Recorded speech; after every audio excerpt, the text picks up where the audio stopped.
एमिति प्रत्येक दिन राशिफल देखिबा पाई आमर एही चैनलटी को सब्सक्राइब कर दियंतु, जहा फल कि आपण माने जानि परिबे आपण मानकर ग्रह नक्षत्र चलन विषय रे।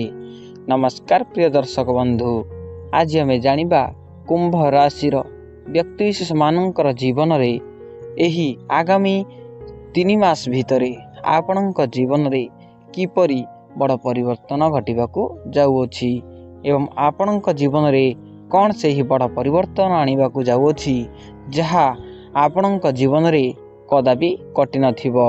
तो देखंतु, प्रथमतः आपणकर पंचम भाग रे सूर्य गोचर करिथिले, जहा एबे आपणकर नवम भाग को विराजमान करिवे, जहा फल कि आपणक जीवन रे कोनोसी स्वास्थ्य जनित समस्या दिसुथला किंबा कोनोसी आपणकर आंठु जनित किंबा हाड़ जनित समस्या दिसुथला ताहा दूर होई जिवो।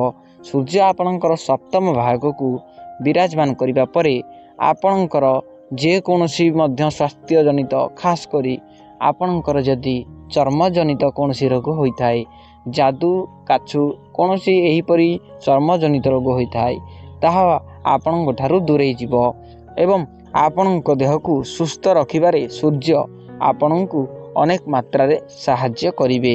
देखंतु, आपणकर सप्तम भाग रे बृहस्पति मध्य आगरू विराजमान करिथिले, जहा एबे आपणकर नवम घरे थिबा शनिक सह एकत्रित होई विराजमान करिवे एवं आपणक राशि को उज्जवलमय कराइबे।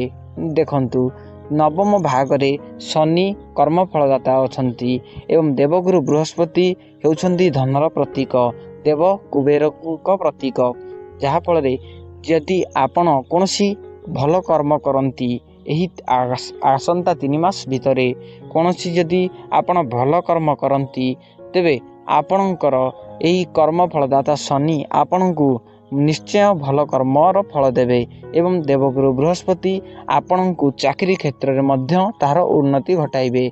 आपण जे कर्म करुथिबे सही कर्म अनुसार देवगुरु बृहस्पति आपणको एही आगामी 3 मास मध्य फल देइदेबे। तेणु आपणको एही आसंता 3 मास भितरे आपणको जीवनटी बहुत सुलभ भाव रे आपणको जीवनटी उज्जवलमय हेबाकू जाउअछि। तेणु करी आपण निजर कर्म उपरे ध्यान दियंतु। एही आसंता 3 मास भितरे आपण जे कोनोसी मध्य कर्म करंतु आपणको सेही कर्म उपरे निष्ठार सह कर्म करिबा उचित। देखिबे एही 3 मास परे आपण फल प्राप्त करिवे।